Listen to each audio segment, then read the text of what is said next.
쇼맨십을 발휘하라. 여러 해 전 필라델피아의 이브닝 불리틴지는 위험스러운 소문으로 시달리고 있었다. 악성 루머가 유포된 것이다. 기사가 아주 적고 대부분 광고뿐인 이 신문은 독자의 흥미를 잃어 광고를 내도 효과가 적다는 소문이 났다. 황급히 대책을 세우지 않으면 안 되었다. 그래서 이러한 방법이 취해졌다. 불리틴지는 평상시 하루분의 지면에서 기사를 전부 뺀 뒤 그것을 분류하여 한 권의 책으로 발행했다. 그 책의 이름은 하루라고 지었다. 이것은 307쪽으로 되어 있었다. 아울러 불리틴지는 하루의 기사와 특집물을 인쇄하여 그것도 몇 달러가 아닌 단돈 몇 센트에 판매했다. 이 책은 불리틴지의 재미있는 읽을거리가 많이 게재되어 있다는 사실을 극적으로 알리는 것이었다. 단순하게 숫자나 대담 기사를 싣는 것보다 더욱더 생생하고 재미있고 강하게 사실을 전달할 수 있었던 것이다. 오늘날은 극적인 효과가 필요한 때이다. 단순히 사실을 말하는 것만으로는 충분하지 않다. 좀 더 생생하고 흥미있고 극적으로 사실을 전달해야만 한다. 당신은 쇼맨십을 발휘해야만 된다. 영화에서도 텔레비전에서도 그렇게 하고 있다. 그러므로 다른 이들로부터 관심을 끌기 원한다면 쇼맨십을 발휘하라. 쇼윈도 진열 전문가들은 극적인 효과의 힘을 알고 있다. 예를 들어 보기로 하자. 새로운 지약을 개발한 업체에서 대리점에 살아있는 쥐 2마리를 이용한 새로운 진열을 선보였다. 그 주 매상고가 평상시보다 5배나 많았다고 한다. 텔레비전 상업 광고를 보면 상품을 판매하는데 극적인 테크닉을 사용한 예를 얼마든지 찾아볼 수 있다. 하루 저녁 텔레비전 앞에 앉아 광고장애들이 어떻게 연출을 하는지 분석해 보라. 그러면 재산제가 어떻게 해서 시험관 속에 들어있는 산성의 색깔을 경쟁해서와는 비교가 되지 않을 정도로 변화시킬 수 있는지, 그리고 다른 상표를 썼을 때는 누렇게 되는 셔츠가 어떤 브랜드의 비누나 세제로는 깨끗하게 빨아지는지도 알게 될 것이다. 어느 회사의 자동차가 급한 커브길에서 말로만 듣던 것보다도 더 뛰어난 성능으로 달리는 모습도 보게 될 것이다. 상품을 사용하면서 행복해하는 사람의 얼굴도 비칠 것이다. 이런 것들은 시청자에게 그 상품의 장점을 최고 효과적인 방법으로 극화시켜 줌으로써 사람들이 그 상품을 사게 만든다. 비즈니스나 인생에서도 당신이 갖고 있는 생각을 극화시킬 수 있다. 이것은 손쉬운 일이다. 버지니아주 리치몬드에 있는 미국 전자계산기 제조회사의 영업 담당 짐 예멘스는 극적인 행동을 보여줌으로써 실적을 올리게 된 경위를 이렇게 설명했다. 지난주에 어느 가게에 들렀더니 계산대 위에 있는 계산기가 구식이었습니다. 나는 주인에게 가서 손님이 한 사람씩 다녀갈 때마다 사장님은 말 그대로 돈을 버리고 계시는 셈입니다 하고 말했죠. 그 말과 함께 동전 한 움큼을 땅바닥에 던져버렸습니다. 그러자 주인은 제 말에 솔깃해 하더군요. 몇 마디 말로도 그의 관심을 끌 수는 있었겠지만 바닥에 떨어지는 동전 소리를 듣고 그 가게 주인은 더 큰 관심을 갖게 된 것입니다. 그래서 낡은 계산기들을 모두 새 것으로 교체해 달라는 주문을 받아낼 수 있었습니다. 가정생활도 이와 마찬가지다. 옛날에 어떤 사람이 애인에게 구원할 때 단지 사랑한다는 말만 했을까? 천만의 말씀이다. 무릎을 꿇고 청혼함으로써 그 사랑을 진지하게 전했다. 이제는 무릎을 꿇고 청혼하지는 않지만 남자들 중에는 청혼하기 전에 낭만적인 분위기를 만드는 사람들이 아직도 많이 있다. 어린이에게도 마찬가지이다.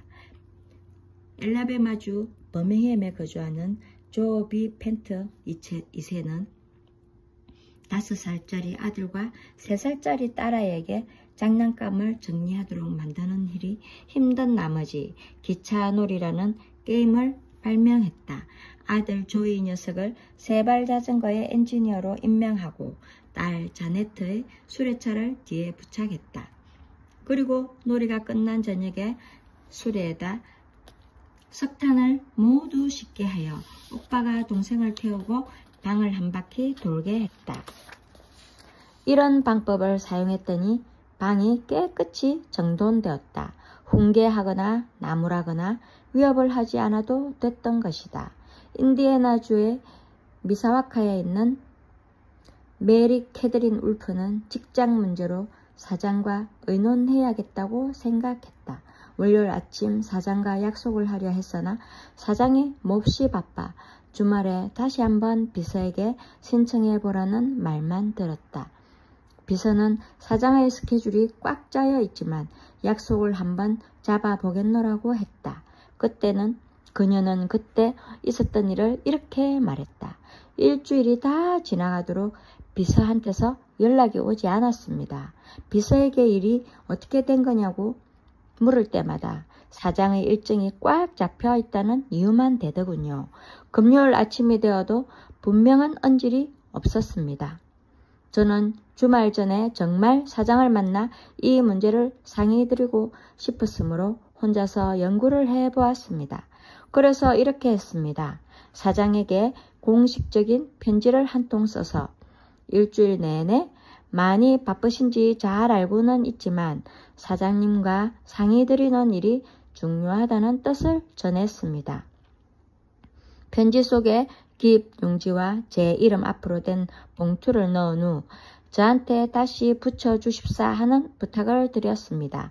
깁 용지는 이렇게 작성했습니다. 울프씨, 공휴일 0시에 당신을 만날 수 있습니다.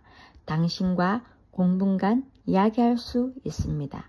저는 이 편지를 오전 11시에 사장의 우편함에 넣고 오후 2시에 제 우편함을 열어보았습니다. 제 이름 앞으로 제가 쓴 봉투가 있더군요. 사장이 직접 답장을 쓴 것으로 그날 오후에 10분 동안 나를 만나주겠다고 했습니다. 저는 사장을 만나 1시간 넘게 이야기를 나누면서 제 문제를 매듭짓게 되었습니다. 만일 제가 정말로 사장을 만나고 싶어 한다는 사실을 극적인 방법으로 표현하지 않았더라면 아마 지금까지도 마냥 기다리고만 있어야 했을 것입니다. 제임스 B. 보인턴은 많은 분량의 시장 보고서를 제출해야 했다.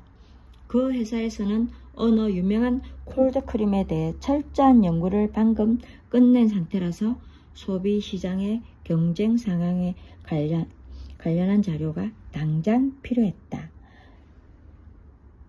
보인턴이 만나야 될 사람은 광고계에서도 굉장한 거물급이며 만만찮은 사람이었다. 그런데 첫 만남은 시작도 하기 전에 실패로 끝났다. 처음 그를 찾아갔을 때 조사 방법에 대한 시시한 이야기로 헐러 화제가 옆길로 새는 느낌이었고 서로 논쟁만 벌였죠. 그는 제 말이 틀렸다고 했고 저는 옳다는 걸 증명해 보이려고 애를 썼습니다. 결국 제 주장을 관철시키기는 했지만 시간이 다 되어 인터뷰는 끝났고 저는 아무런 결과도 얻지 못했습니다. 두 번째 만났을 때는 숫자나 자료 작성표 따위로는 다투지 않았습니다. 대신 사실을 극적으로 표현했습니다. 사무실로 들어갔을 때 그는 전화를 받느라 바빴습니다. 그가 전화 통화를 하는 동안 저는 가방을 열고 가져온 32개의 콜드크림, 경쟁사에서 만든 제품을 책상 위에 쏟아 놓았습니다. 벽마다 거래조사의 결과를 조목조목 기입한 꼬리표를 붙여 놓았습니다. 그 꼬리표에는 간략하고도 효과적인 내용이 적혀 있었습니다. 그래서 어떻게 되었는지 아십니까? 더 이상 왈가왈부하지 않게 되더군요.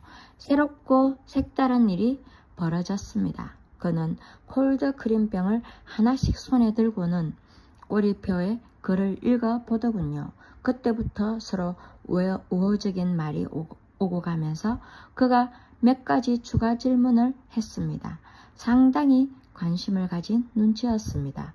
원래는 10분 동안만 저에게 말할 시간을 주기로 했는데 10분, 20분, 40분이 흐르고 거의 1시간이 다 될 때까지 우리는 계속 이야기를 나누고 있었습니다. 이번에도 지난번에 말했던 것과 똑같은 사실을 보고했습니다. 그러나 이번에는 극적인 효과와 쇼맨십을 발휘한 덕분에 전혀 다른 결과가 일어났던 것입니다. 당신의 생각을 극적으로 표현하라.